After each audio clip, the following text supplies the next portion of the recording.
Greetings, everyone. I'm happy to be here with you. And thank you for your comments in the chat. Today, we'll end the meditation just with a bow rather than having the IMC audiovisual team ring a virtual bell.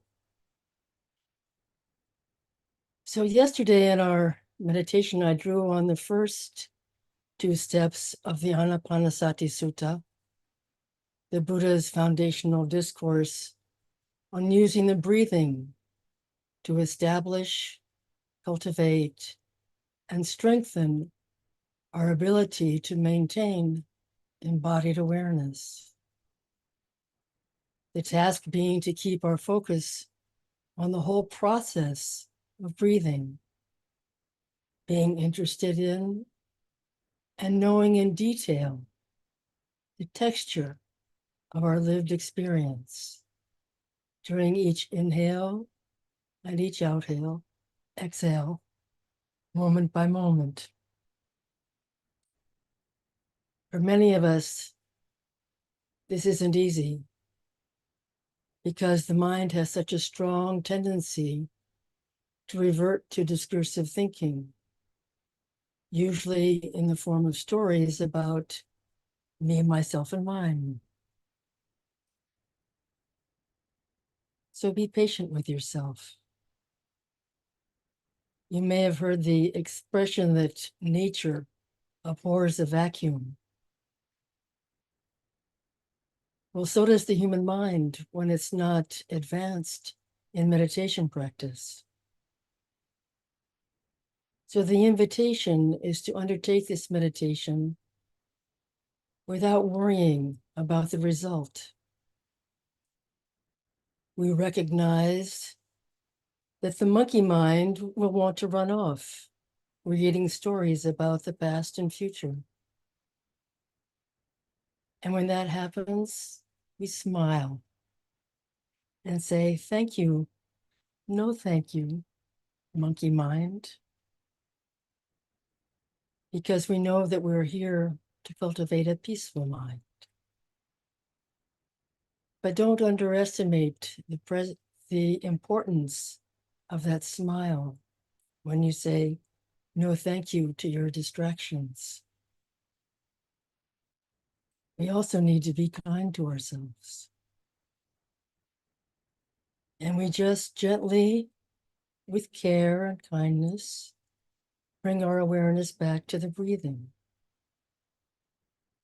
Yesterday in our meditation, the focus was on the first two steps of Anapanasati, in which the practice is to simply know intimately the quality of each in-breath and each out-breath. Today, we'll practice the third step, in which the Buddha teaches us, one trains, I will breathe in, experiencing the whole body.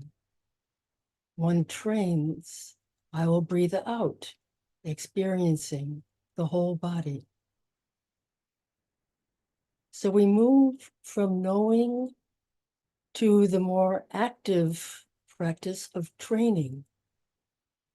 We still maintain a connection with the breath, but the focus today is on experiencing the body, the whole body, and all the while staying with the breath in the background.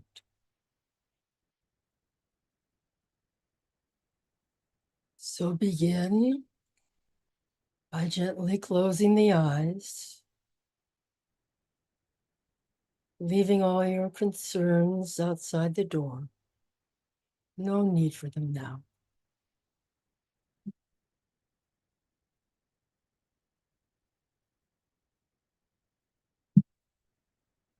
And enjoying the luxury of dropping down into your lived experience in the present moment.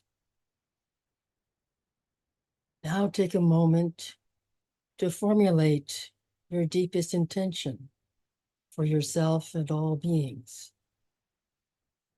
What brings you to meditate.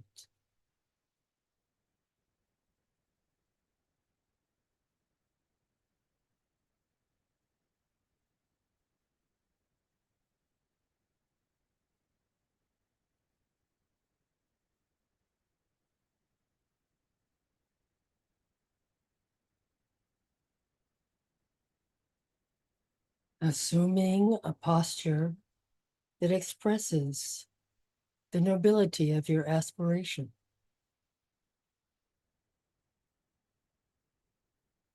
Taking a moment to visualize your body and saying, "Thank you for supporting me all these years."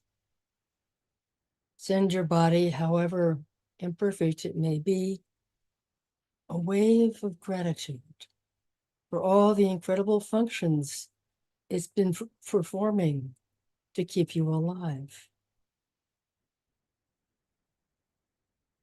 Giving a bit of a stretch to the spine. It's helpful to lengthen the back of the neck by moving the chin in slightly towards the back so that the head is more balanced and being supported more easily by the spinal column. So let's do a brief scan, bringing care to every part of the body,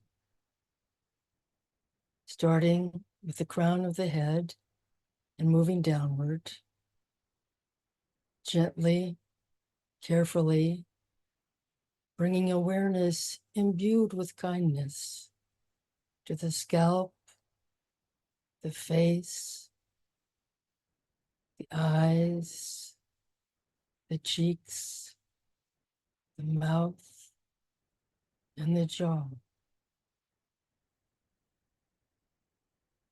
Softly down the neck, softening the shoulders, arms, and hands. And moving our kind attention down the torso, through the pelvis, the upper legs, the lower legs, and the feet. Now take a moment to establish your mental posture, perhaps letting go of having to be someone and being patient with your difficulties. Having established awareness in the body and mind, take a long, satisfying, deep breath, carefully observing how the body experiences breathing as it returns to its normal rhythm and texture.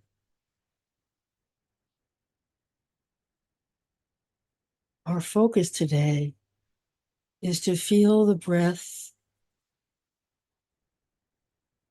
through the vehicle of the whole body.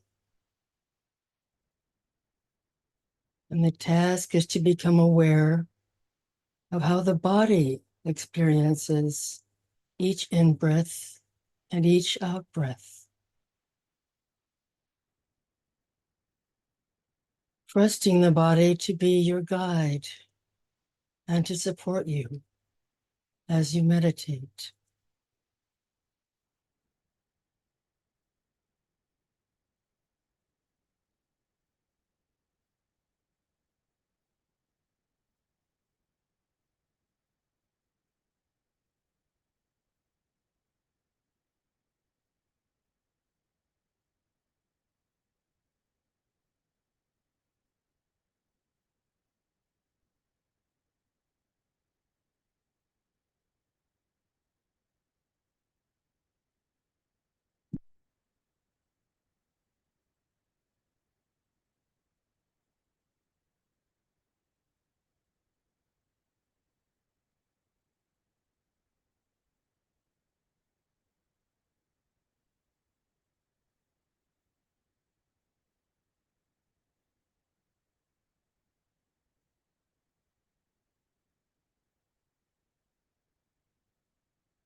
staying close to your body like a parent, carefully keeping an eye on their child, experiencing the whole body as a way to love and care for yourself. As you sit, feel the sensations of the body breathing and let your mind be spacious and your heart be kind and soft.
If the mind wanders, ask yourself if you can trust that it's okay just to stay with the body breathing.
Let your eyes be soft and relaxed enough to clearly see the changing nature of your present moment experience, feeling the whole body as it breathes,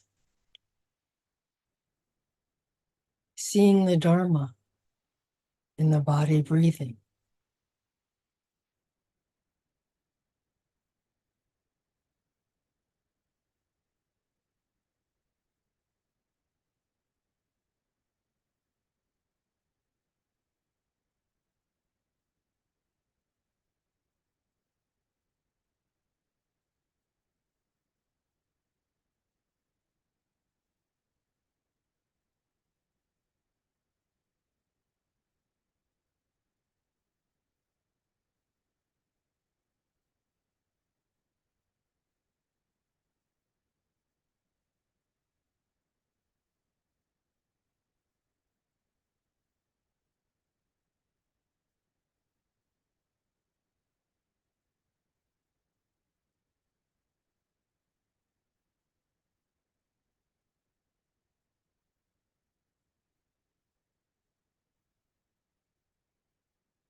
How does it feel to experience the whole body as you stay with the breath?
As we come to the end of this meditation, we'll return to our circle of care for ourselves, for everyone here meditating with us today, and for all beings.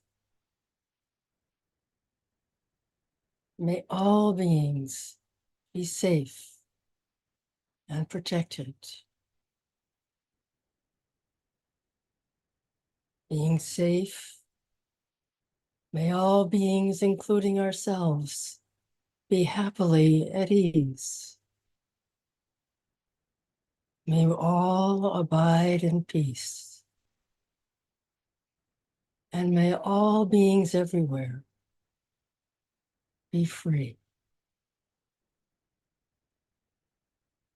And to end the meditation with hands joined, I bow to each of you, honoring the sincerity of your practice.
Greetings, everyone.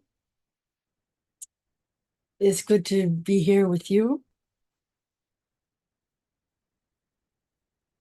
I'd like to share with you that I really hate relying on notes for speaking because it's not so spontaneous. And a year ago, I could ad lib no problem.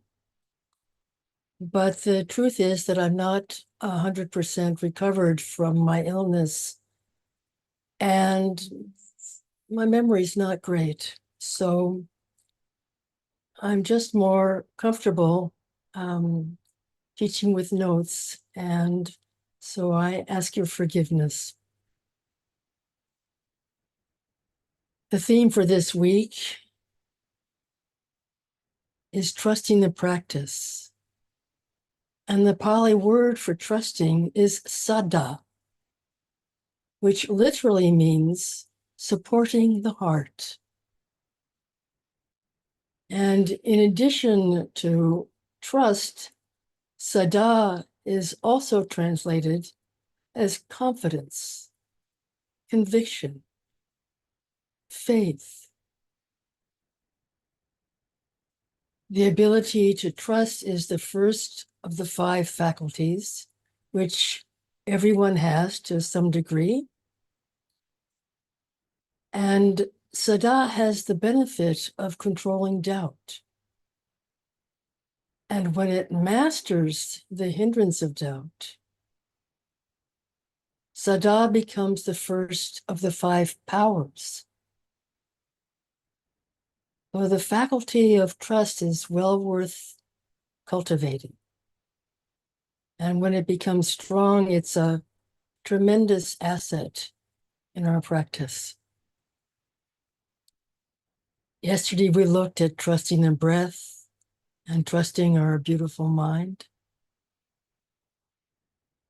And in our practice, trust or faith means surrendering to things the way they are. In Buddhism, this surrender is by no means based on blind faith. On the contrary, it's based on confidence, born of conviction.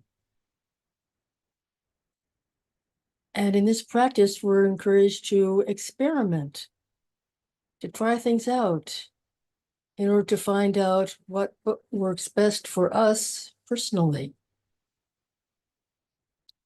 And in this way, little by little, we become able to be our own teacher. And if we stick with this gradual practice, we'll know for ourselves when it's beneficial. And this in turn inspires us to trust the practice. One thing that inspires me personally is to just take a little pause and remember that I'm doing my best to walk in the footsteps of the Buddha. What a beautiful thing. And doing our best is good enough. The Buddha put tremendous importance on cultivating awareness, and in particular, embodied awareness is at the heart of our practice. Today, I'm going to share with you a number of citations from many different sources about trusting the body. We know from the ancient texts that when the Buddha died, his close disciple, Ananda, who had memorized all of the Buddha's teachings, was asked, "Where do we go for teaching now that the Buddha is no longer with us?" And Ananda replied, "Mindfulness of the body." So it's quite extraordinary that the early texts suggest that the best replacement for the Buddha's teaching is being aware of our own body. And it's true that our bodies, however imperfect, do have their own wisdom. After the passing away of the Buddha, Ananda also said, "Awareness of the body is a source of joy and can be truly considered one's best friend." And I love Pema Chodron's teaching that it's helpful to realize that this very body, right here, right now, with all its aches and its pleasures, is exactly what we need to be fully human, fully awake, fully alive. And Gill seems to agree with that when he says, all of the practice can be found in this body. Over the months and years, as you do meditation, you'll probably find that your body will become more and more awake. And more the source of intelligence, understanding, love, and compassion. Many of the best qualities of the human being come through being embodied. Thank you, Gil. We already have exactly what we need. And to paraphrase the Buddha, within this very fathom-long body, with its perceptions and inner senses, lies the whole world, the cause of the world, the cessation of the world, and the path that leads to the cessation of clinging to this world.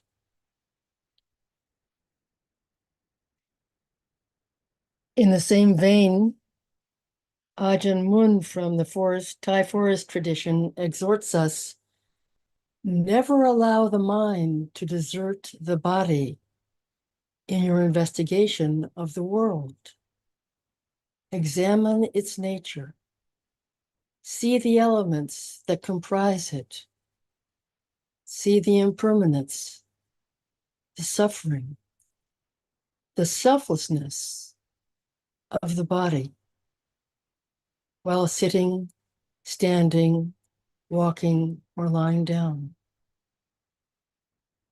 When the body's true nature is seen, the wonders of the world will become clear, and the purity of the mind can shine forth.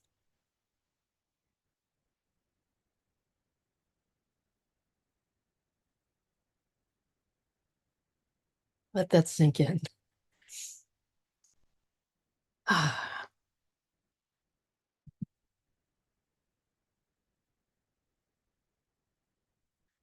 The last quote I'll share is from Jack Cornfield, who, to my great surprise, first encouraged me to teach and then authorized me as a Dharma teacher. And fortunately, I was able to then train with Gil for another 6 years before he agreed with Jack and authorized me as a Dharma teacher as well.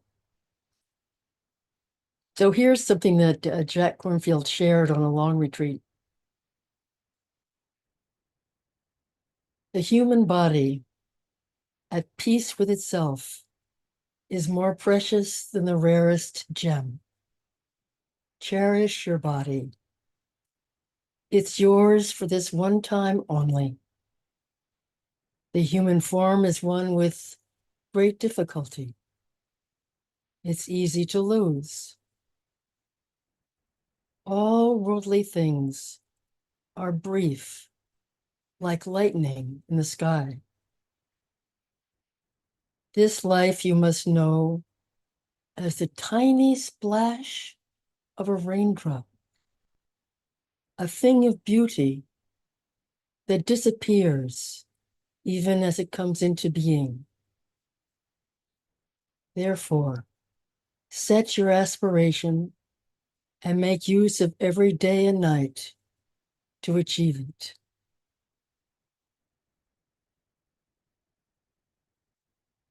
Many teachers stress that our physical bodily experience is the key to practicing mindfulness, awareness.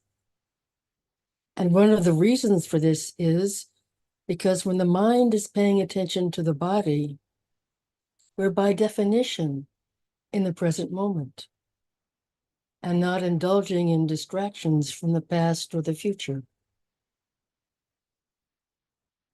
Whenever you're experiencing your body, you're in your lived experience. Another reason that the body is such a great teacher is because since it's created and conditioned by the mind, it can function as a doorway to wisdom, to understanding what's going on deep inside us. Mindfulness, awareness is to be present with what is without reacting. Our awareness needs to be broad, not narrow, and its main characteristic is to be embodied. So trusting the practice, as Gil says, with the body as our monastery, our refuge. For me, the body served as a refuge throughout my whole life. As a kid and a trauma victim, I loved being absorbed in swimming, canoeing, hiking in the woods. As a teenager, I became a modern dancer and really learned how to pay close attention to my body. And I was so surprised when I first performed on stage that I didn't have stage fright. And this was simply because I was completely in the body with no thoughts about myself. And I think this is why when I started practicing Zen at the age of 21, I felt so at home. And my faith in the practice quickly became unshakable. I can assure you that just being totally in the body and in the present moment opens the doors to penetrate the truth of the Buddha's teachings. And I'm convinced that the more you know and trust your body, the more at home you'll feel in your life. The body also teaches us to penetrate inconstancy,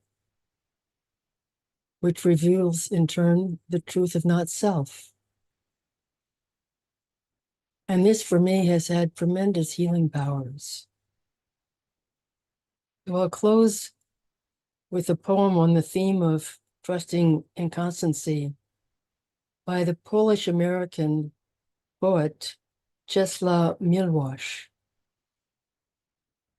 He writes, "The word of faith means when someone sees a dewdrop or a floating leaf and knows that they are because they have to be. Never allow the mind, and even if you dreamed or closed your eyes and wished the world would still be what it was, and the leaf would still be carried down the river."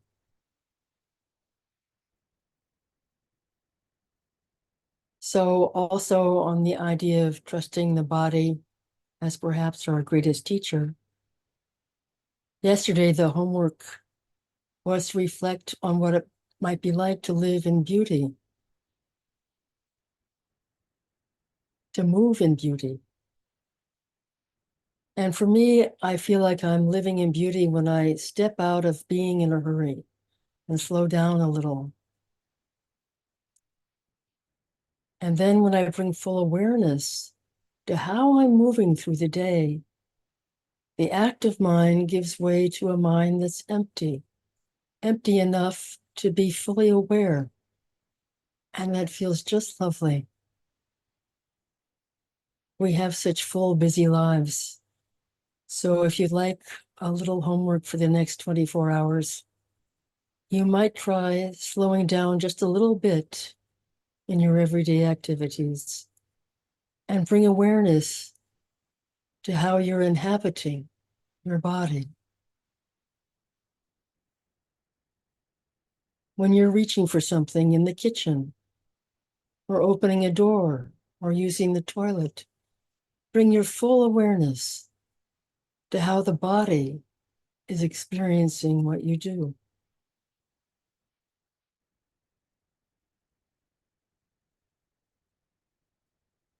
Thank you for your attention, and thank you for your practice.